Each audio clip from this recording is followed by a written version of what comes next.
J'imagine que tu as déjà entendu parler de la légende du roi Arthur et de ses chevaliers de la table ronde qui se sont mis en quête du Graal, cette fameuse coupe dans laquelle le Christ aurait bu lors de son dernier repas, ou bien qui aurait encore servi à recueillir son sang le jour de sa crucifixion. En bref, le Graal, c'est l'objet considéré comme ayant le plus de valeur au monde. Mais où peut-on bien aller chercher la chose la plus précieuse au monde?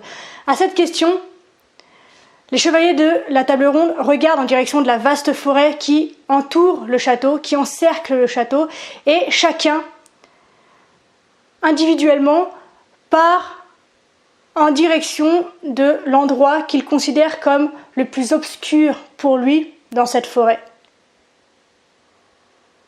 Alors, est-ce qu'ils y ont trouvé le Graal? Ça, Dieu seul le sait, c'est le cas de le dire. En revanche, ce dont on est sûr, c'est qu'ils se sont trouvés eux-mêmes.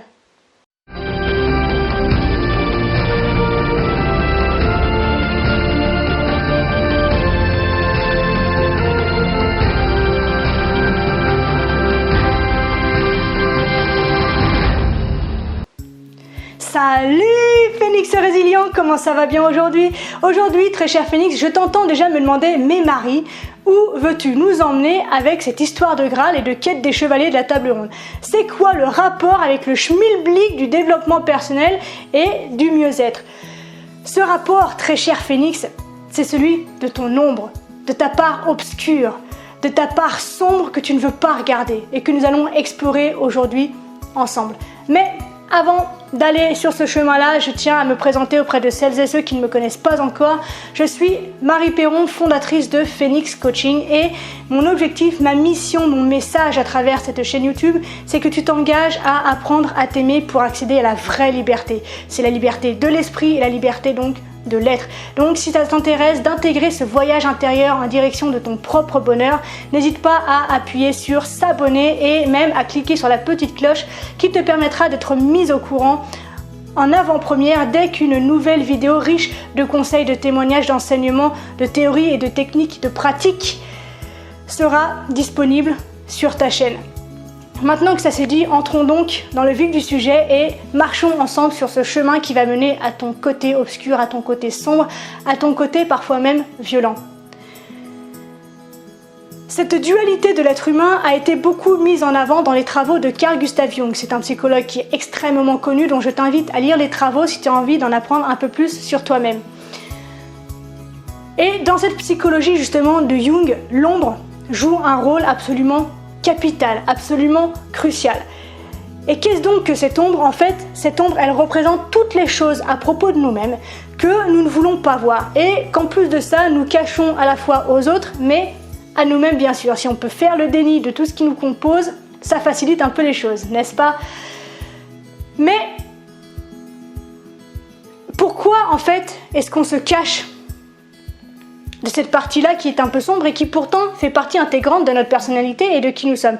Tout simplement parce qu'on a envie de coller à un modèle que l'on considère comme idéal. Donc en fait, contre quoi luttons-nous lorsque l'on cache et que l'on étouffe notre part d'ombre? On lutte contre le sentiment de rejet, une des plus grandes peurs ressenties au monde. Donc en fait, cette ombre, on la rejette également parce que c'est notre partie obscure. Elle est le pôle complémentaire considéré comme négatif de notre complexe du moi. Je t'invite à cliquer sur le lien dans la description pour connaître la définition du complexe du moi, d'accord? C'est la psychanalyse, je ne peux pas développer le concept ici. Donc bref, c'est cette partie obscure donc qui fait partie intégrante positivement, contrairement à ce qu'on peut croire, donc de notre complexe du moi. Et au cours de notre vie, en fait, cette zone que nous ignorons reçoit chaque jour un peu plus le dépôt de plus en plus épais de nos actes passés, du refoulement de nos désirs illicites, de tout ce que nous avons entrepris et raté. Et bref, ça devient un amas d'éléments et d'événements qui alimentent chaque jour un peu plus notre culpabilité, notre frustration et notre amertume. Et plus nous ignorons volontairement cette lie, plus elle devient noire, épaisse et amère. Et ce dépôt, en fait, Et pourtant, contrairement à ce que l'on pourrait croire, ce dépôt ne représente pas forcément le mal qui réside en nous, mais plutôt en fait ce qui est primitif, ce qui est aveugle et inadapté, et tout ce qui alimente en fait nos croyances limitantes et surtout nos peurs. En fait, l'ombre incarne notre inconscient personnel. L'ombre, c'est quelque chose d'inférieur, de primitif, d'inadapté et de malencontreux. Mais, je tiens encore à le souligner, ton ombre n'a absolument rien de mauvais. D'accord? Et quel est le problème, en fait, avec cette ombre? Eh bien, la problématique que nous expérimentons quasiment tous, c'est que la plupart du temps, nous la projetons sur les autres. C'est-à-dire que ce sont toujours les autres qui ont tous les torts. Ce sont toujours les autres qui sont mauvais. Ce sont toujours les autres qui ont les mauvais comportements. Ce sont toujours les autres qui sont méchants. Ce sont toujours les autres qui sont violents. Et en fait, tout ça, ce n'est qu'une simple projection de toutes nos propres négativités, d'accord? Qui alimentent du coup nos aversions incompréhensibles et nos haines viscérales. Mais on peut voir les choses autrement et considérer que cette ombre est également le moyen de voir clair en nous, à condition justement que nous prenions conscience de cette projection. Et c'est une partie du message que je veux te transmettre aujourd'hui, c'est que tu prennes conscience que ce que tu vois chez l'autre fait partie de toi également. Et je vais probablement me faire jeter avec les propos dans cette vidéo aujourd'hui, d'accord? Mais il faut vraiment que tu prennes conscience que toute cette violence, toute cette amertume que tu rejettes sur les autres, d'accord? Tu les as également en toi. Donc en fait, à travers cette vidéo, j'aimerais que tu apprennes à reconnaître que tu es toi aussi capable des pires atrocités. J'aimerais que tu apprennes à accepter qu'en toi aussi, il y a un monstre surpuissant qui sommeille au fond de toi. Un monstre que tu étouffes, un monstre que tu rejettes, mais qui pourtant fait partie intégrante de ta personnalité, de la personne que tu es. Et plus tu l'étouffes, ce monstre, plus tu le caches, plus tu prends le risque de le laisser un jour te contrôler et jaillir de manière inopportune, de manière inopinée, de manière violente et même dangereuse, autant pour toi que pour ton entourage.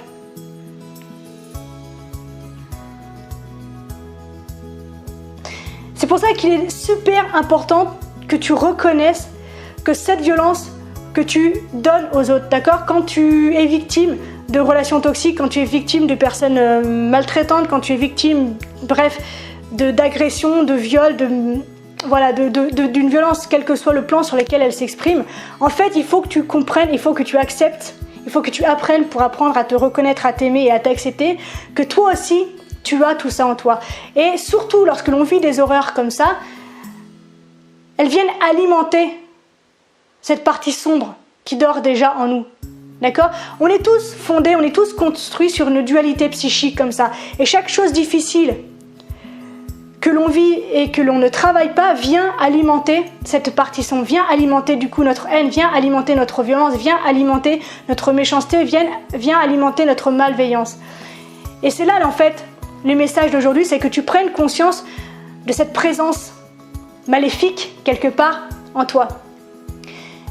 Et ça me rappelle une anecdote que j'ai vécue en histoire, en cours d'histoire, ça devait être dans mon année de seconde, où en fait, toutes les semaines, notre prof organisait des séances de débat, d'accord? Donc on choisissait un sujet et on avait la possibilité de débattre sur le dit sujet.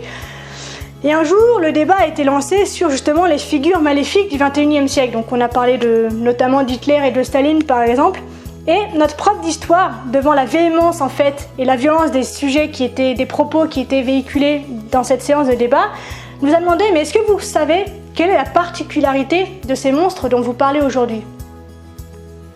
Et moi j'ai répondu, leur particularité c'est qu'ils sont comme nous. Alors bien sûr, tous les élèves ont été absolument offusqués de cette réponse, et pourtant, contre toute attente et dans l'étonnement général, le prof a acquiescé.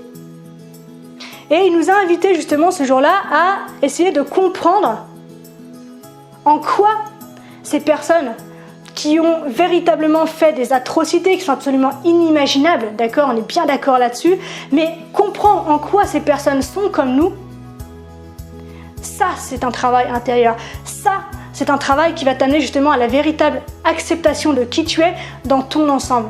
C'est ce qui amène à la véritable plénitude et c'est ce qui amène à la véritable acceptation de son être.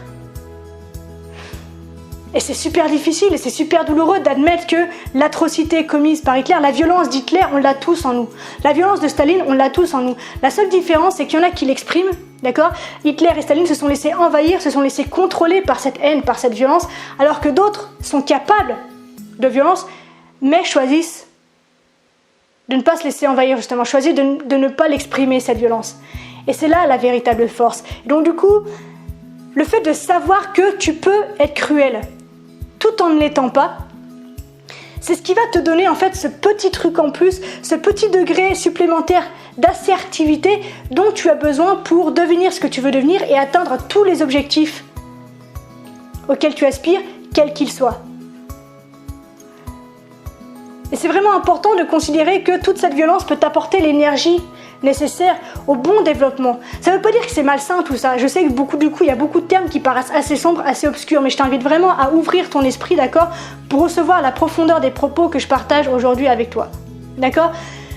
Parce que si tu prends conscience que tu es capable d'être cruel, mais que tu choisis de ne pas l'être, toute cette énergie, en fait, tu vas pouvoir la dépenser autrement, de manière positive, de manière constructive, et tu vas pouvoir développer une consistance, tu vas pouvoir développer une présence, une prestance et un charisme qui vont te mener extra loin dans ta vie, qu'elle soit personnelle, professionnelle ou où tu as envie de te développer. C'est la base, en fait, du véritable développement personnel, c'est d'apprendre à reconnaître cette partie sombre et de l'utiliser à bon escient. D'ailleurs, si tu as suivi mes précédentes vidéos, tu sais que j'ai fait beaucoup de judo. Et dans les arts martiaux, cet enseignement est exactement le même. L'enseignement délivré par les arts martiaux, en fait, c'est on t'entraîne non pas pour te battre, mais pour te rendre paisible et que tu apprennes à éviter justement le conflit. Et bien en fait, c'est exactement la même chose que je t'invite à faire aujourd'hui. C'est prendre conscience de toute la violence qui est en toi, accueillir toute la noirceur qui est en toi pour la mettre au service d'une vie paisible, pour le mettre au service d'une paix intérieure véritable, pour le mettre au service de ton éveil et de ta sagesse. La solution donc pour accéder à cette sagesse, à cet éveil et rencontrer la véritable personne que tu es, consiste donc à aller au-delà de ce mur et de ce portail dans le sens fantaisie du terme, que tu ne veux pas franchir. Car souvent, ce dont on a le plus besoin, ce dont on a le plus envie, ce dont il manque cruellement, se trouve exactement là où on n'a pas envie de regarder, où on ne veut pas aller. Mais alors, comment affronter cette inconnue si puissante ? Parce que dès qu'on va entrer en relation avec elle, on va vite se rendre compte qu'elle possède une énergie qui nous dépasse cruellement, d'accord ? Et la forcer, en fait, à la faire plier ou à la résoudre à notre volonté, c'est nous faire risquer le pire. En fait, je pense qu'il s'agirait plutôt de chercher à dialoguer avec elle. Et lorsque tu entres doucement, souplement en relation avec ton côté obscur, en fait, sa réponse survient un jour, de manière inopinée, de manière inattendue, toute seule, de manière évidente et complètement imprévisible. Et en fait, ce processus nous invite plus à dépasser le conflit plutôt que de chercher à le résoudre. Je vais répéter ça parce que c'est important. L'objectif du coup, c'est de ne pas chercher à résoudre ton conflit intérieur, mais à le dépasser, à le franchir comme le mur que tu as dressé dans ta personnalité. Et c'est seulement à ce prix que tu intégreras ton ombre, que tu pourras fusionner avec elle et l'embrasser sans répercussions néfastes ou fâcheuses pour toi.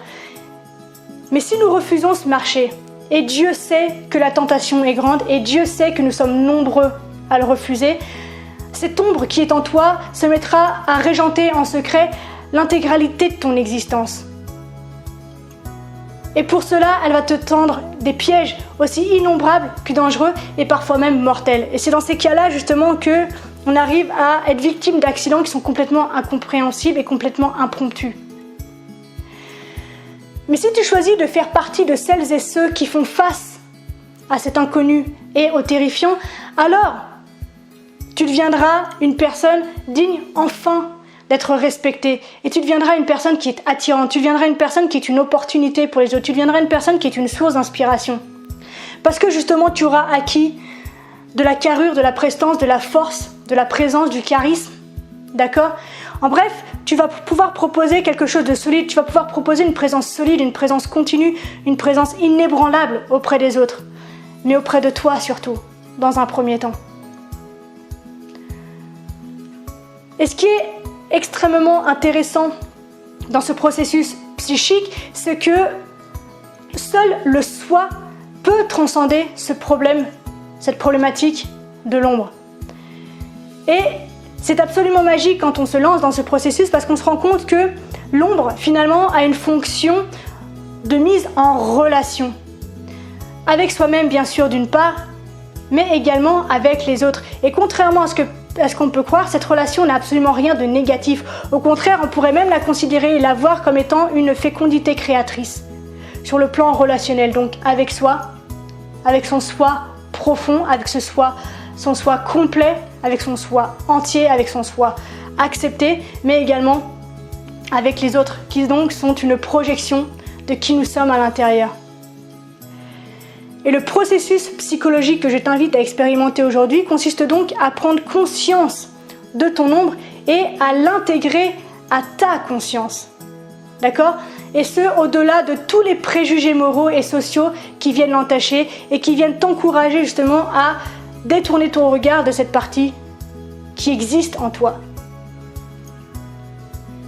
Alors qu'il est absolument crucial de l'intégrer dans toutes tes expériences de vie à travers ta personnalité.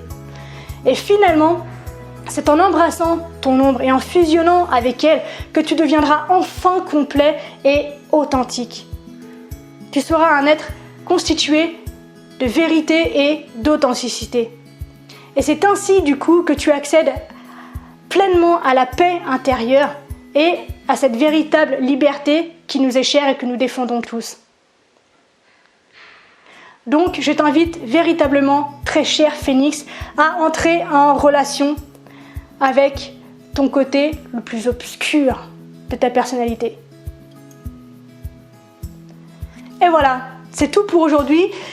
Comme d'habitude, n'hésite pas à mettre en commentaire ce que tu ressens vis-à-vis de tout ça, parce que je sais que c'est un sujet qui est très lourd, d'accord, qui est très difficile, mais je pense véritablement que c'est un passage obligé d'un vrai travail sur soi et d'un véritable développement personnel pour accéder en fait à cette plénitude, à cette paix, à cette harmonie intérieure que tu cherches à obtenir aujourd'hui. Je pense très sincèrement que c'est un passage obligé.